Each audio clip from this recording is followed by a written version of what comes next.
have no rights. You're given liberty because of the fact that you have no rights. Well, you got to understand, Elmero. This is the thing, is you got to go through the whole process, my friend. Right? Mine's not complete yet. Mine's not completely complete until I decide to wipe out all of my old entities that are tied to my social security number. I can't create anything new using that social, right? But my old entities are still in play, right? Now, once I'm done with the rest of my paperwork, then I'll go in and wipe those out. You get me? I'm doing my process my way. You get me? So,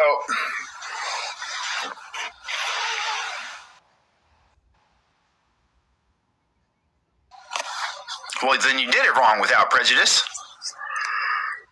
You did it wrong, bro. You can go up to you can take your, hey, look, let me tell you something. You could take that Social Security card, walk it directly into the treasurer or the Secretary of State and give it back.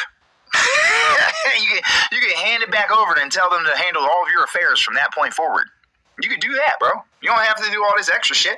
But me personally, I'd rather have full ownership over everything and be completely in the private, completely out of their jurisdiction, and completely out of their. You get what I'm saying? You can appoint your treasurer as a fiduciary, but you don't need to. They already are. You don't have to appoint them. That's their job. You understand? So once my papers are done, all I'm doing is setting up my Treasury Direct account. I've already gone through Treasury Direct and looked it all over. I'm just waiting for some documents, right? Once I get those documents back, I'm setting up my monthly payments for all the bills and things. It's done through the Treasury Direct account, but in order for you to operate the Treasury Direct account, you have to claim all of your shit first. It can't be part of the corporate property because they're already doing it on your behalf already. That's what you're going to work for, is for them to fill out documents once a year. That's it. That's why you've got 40 hours a week shitting out your fucking life, is for them to go and fill out your documents one time a year with the Treasury Direct account. You get me? Well, this is the thing, Tribe of Judah, is that you have to understand that the world operates under commerce. That's canon law, the ability to contract, okay? And so you can try to skip these things and try to go through loopholes and stupid shit like that, but all you're doing is hindering yourself from being able to operate in the real world. The real world is ran by contracts. And for you to have if you don't have the full ability to operate those contracts, that is a federal offense that you're committing. And they will come and get you for that shit. So yes, you do have to go through these things to be able to utilize these things. If you don't, then you're never going to have what is known as freedom in the first place. Because you don't have rights as a citizen, because as a citizen, you're claiming a war name. That is what claiming a nom de jure is. A nom de jure is a war name that you claim. How did you claim a war name? You told them that you were black. You told them that you were white. You told them that you were Asian. You told them that you were native. You told them that you were Indian. These are all assumed names. These are names that you assume that are not man or woman. Those aren't man or woman. Those are human. Human is subpar in characteristic and has no ability for it to discern common sense. And so it needs to have a guardian over top of it, which is why they give you liberty to do everything, is because you're proving that you're not insane, sound mind, and that you have no square to stand on because of the fact that you're claiming to be a color out of a Crayola box, or because of the fact that you're claiming to be something that is simply a corporate entity that has no living life involved in it. Because of these claims that you're making it so that you're escheat. You're abandoning your estate and leaving it vacant to be occupied. You understand? So what you're actually doing by submitting to these ideas is pulling yourself out of your human rights. You don't have rights as a man or woman. You get human rights. That's why you have to go to what? The HR department, the human rights department, for you to get anything done. A human is a monster by definition. Why? Because that's somebody that's acting, that looks like a man, but it's not. It's a hue of man. It's a color of man. That puts you under color of law.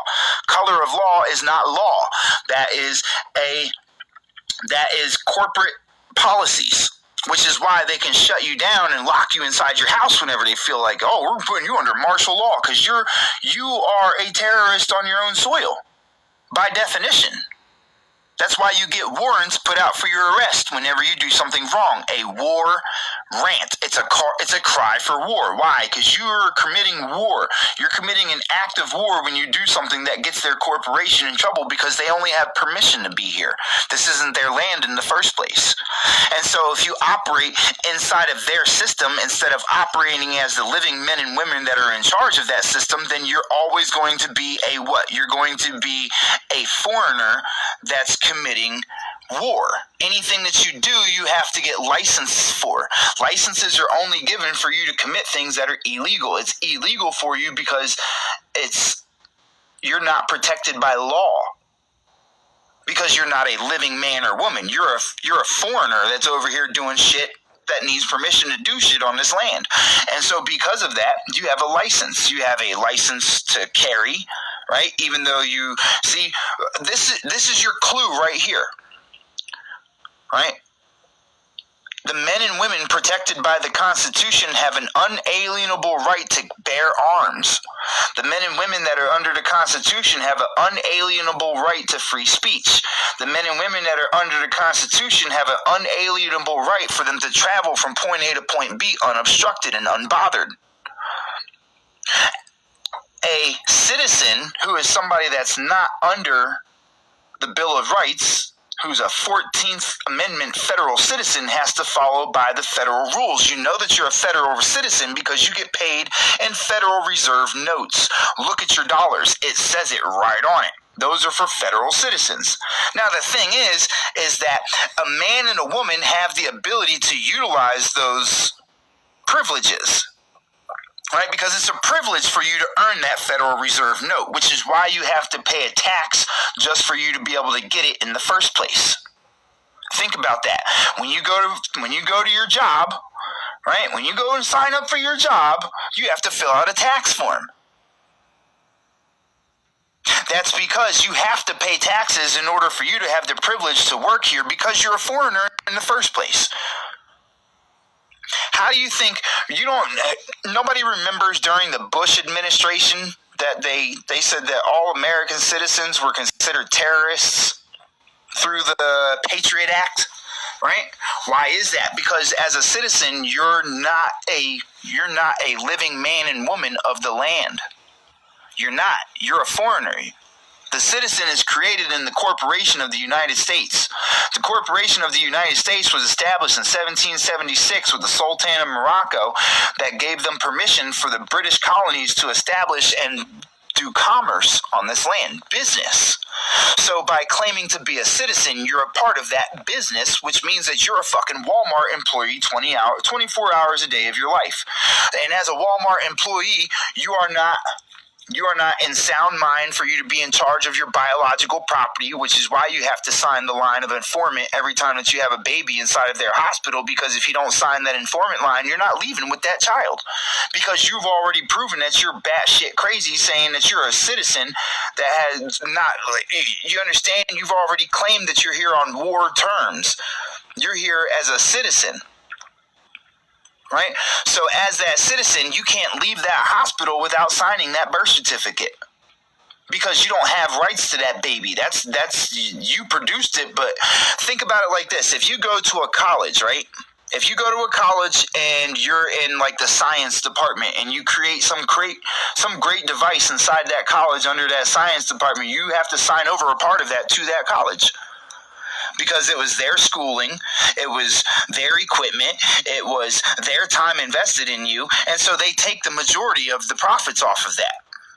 You're basically doing the same thing as a citizen. As a citizen, you're utilizing and using the privileges that come with the rights to be a part of a corporation that's established by Britain. So you're seen as a piece of British property, which means that you actually have no rights. You're not part of the first part of the Constitution. You're part of the 14th Amendment, the part that was supposed to be ratified because it was said that, that's basically slavery, and that was supposed to be expunged from the Constitution, but it wasn't. All right? And so because of this, you are an indentured servant. That's why you're told that you're born in debt in the first place. See, this is all public programming training. This is all public school programming, sorry. You understand? So through public school programming, you're taught to be a part of the public. The public is simply another name for a citizen, which is another name for indentured servant, which is another name for a slave. It's just wrapped up with a pretty little bow on top of it. Okay? If you are born into debt, your parents signed you up for it with the birth certificate. You can try to convince yourself of it if you want to, but there's a reason why you go to work at 17 or earlier, or start feeling like you have to make money. It's because you're part of the bar. Yeah, the Bar Association, the British Acclaimed Registry. That's what it stands for. It's the British Acclaimed Registry. That's what the Bar Association is. Yeah, accredited, sorry. Okay? Now, this is the thing, right? Look, bro, if you gave them your birth certificate and your social security card for you to get a driver's license, you sold yourself over. You did that by your own signature. Why is it British? Well, that was who established the 13 colonies that were given permission to do commerce. So you're a British citizen. Who was it that established the 13 colonies? Great Britain. So that's the British. That's a corporation of the British Crown that was given